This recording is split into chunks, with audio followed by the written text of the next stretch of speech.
2XKO is a fighting game made by Riot Games that is currently in its alpha form. In an alpha lab test that players around the world, if they got a code, can play and attempt to use it. This video is just going to be my initial thoughts on it after the whole of the alpha goes away. But so far, the game's pretty good, like gameplay wise, and that's a good thing.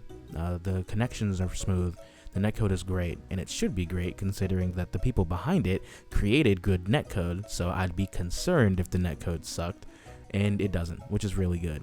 Again, the game is in pre-alpha form, so there's a lot of stuff that's missing, aka a good tutorial. There are many things inside of the tutorial that the game doesn't tell you. There are many things that's not inside of the tutorial that the game should have in the tutorial. For instance, push blocking, parrying, some sort of guard dodge, and a little blue burst that I don't know how to do because the game doesn't tell you how to do it, which is annoying, but it's only pre-alpha. I'm positive it's going to be a thing in maybe the beta and definitely in full release, so that's okay. But as of right now, if you got a data code and you've never played a fighting game, you're never going to win a match because you don't know how you don't know how the game works. The game doesn't tell you much about its core mechanic, the fuse system, either, other than the fuses having their own small descriptions under it. And that's honestly is not enough. But again, it's only pre-alpha, so they're definitely going to change it. These are just slight nitpicks that I have about it. But going on to more drastic things that definitely should be changed in the later releases of this game is the characters. Some of the characters, like the character balancing, is way off the charts. There are characters that are just vastly better than the rest, and there's only 6 characters in this game. I think, yeah, there's only 6 characters in this game. Ahri is definitely number 1. I don't care what anybody else thinks. That character is really, really, really strong. Possibly the strongest character in the game. She is able to put you in an infinite block string. If you put you in an infinite block string, she has huge normals. She can get you from very far away. She also has the ability to zone you. That character is way too strong, and it's a little crazy. I had some people tell me that she requires a lot of execution to do it, but it's honestly very simple. You just go for the attack and then you air dash with an assist call, and then bam, now your opponent is locked down. She also has a touch of death, but it's a team game, so touch of deaths really aren't that bad, and then that should be okay because they're touch of deaths. Every team game has a touch of death. I don't know any team game without one. The game so far in the alpha form is not beginner friendly, and that is something that is a little bit of a problem, but again, it's only the alpha, so I expect that much. In the beta and the full release, I expect it to be much better for beginners to play. I am not a beginner in fighting games. I have been playing fighting games for a pretty long time. I just never cared enough to go pro, but that's what everybody says anyway. Yeah, like I said, the game is pretty weird. It's kind of hard to get into for beginners. Like, for instance, I saw this controversy, if you want to call it that, with a YouTuber named Scooch. He's one of my favorite League of Legends YouTubers, but he doesn't play the game anymore. He said that the game isn't for him. It's way too hard. And I was talking to my friends and I saw that tweet. I said, he is the average League of Legends player when it comes to skill, and he is I see him as the voice of the average player, because he's just as skilled as the average player.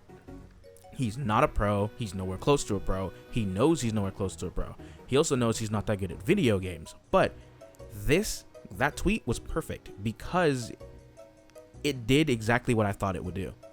It caused a lot of people to come out and give their actual opinions on how the game is. People who are way too good at fighting games be like, no, the game is super easy, what are you talking about? Versus people who've never played a fighting game, it's very hard. He's the average video game player, and he also thinks the game is a little too hard, which is a good thing, which means that they're gonna have to tone it down a bit to make the game more accessible for the new player, because the game That's what their goal is. If you want to make a game succeed, especially a fighting game, you have to cater to the casuals. And if you do not cater to the casuals, that game dies. Casuals make up most of the market for most of the video games. Think about Mortal Kombat 1, or just Mortal Kombat in general. Most of Mortal Kombat sales are casual people. There's almost nobody playing it. Like, after the first initial sales, there's nobody playing it. It's just the hardcore, diehard fans. The casuals all buy the game because they're interested in the blood and the guts and the gore, and then after a little bit, they drop the game and go on to something else. To go play Call of Duty or Fortnite. Those games are huge for casuals, which is why they constantly keep making sales. Fighting games are games that are not catered towards casuals, which is why they're so niche. 2XKO needs to break that market and then become way more accessible to casuals, but also still maintain the competitive depth if it wants to be successful, just like Dragon Ball FighterZ. That game is the perfect casual competitive level, or fusion, if you want to call it that. It's insanely easy for somebody to get into and then just shoot the shit with their friends, and if they want to actually learn how to be good at the game, they can do that just the same and have a grand old time playing both levels. 2XKO needs to hit that market, and they need to figure out how to do it before it's too late. But they have time, which is good.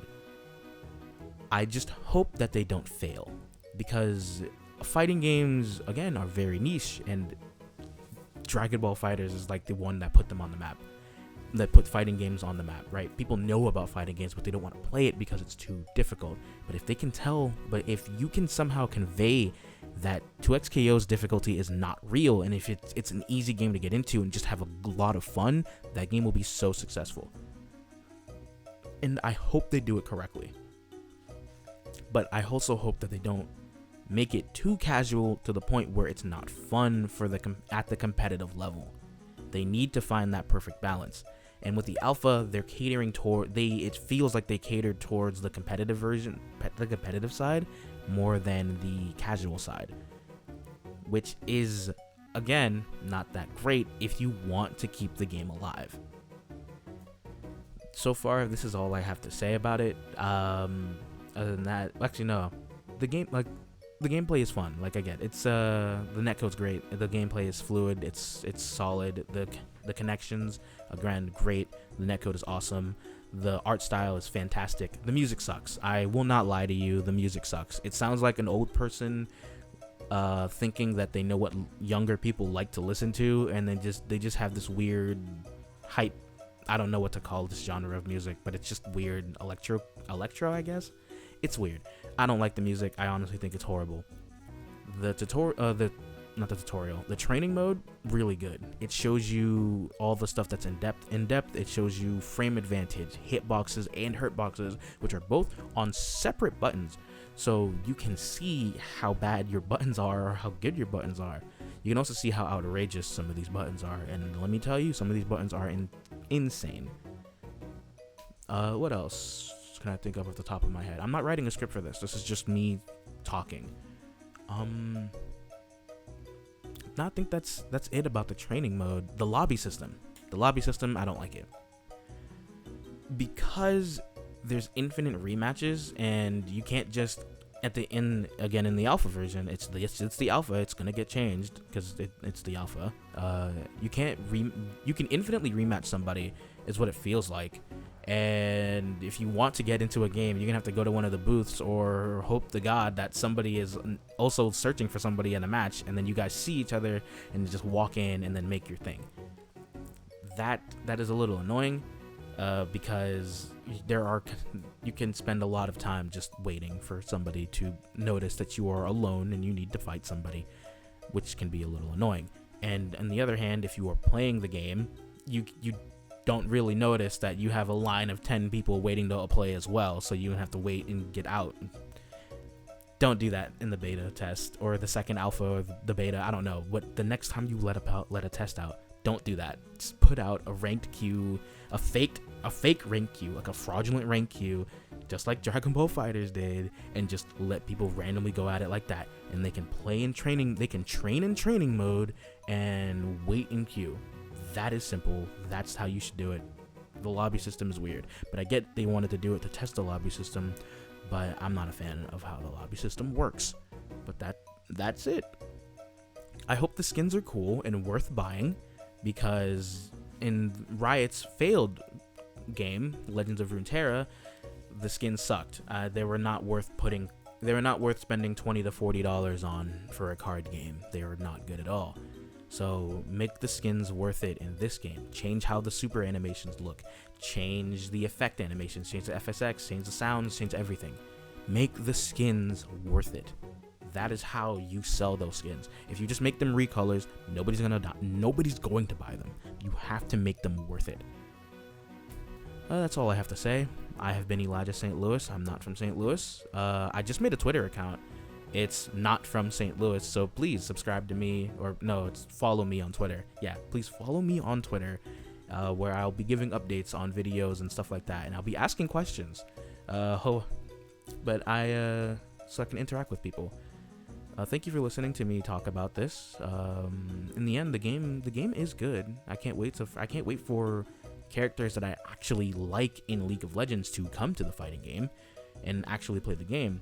The game is good, the game is fluid, and I feel like if Riot Games does the good thing and finds the perfect balance, they'll have themselves probably one of the best fighting games ever.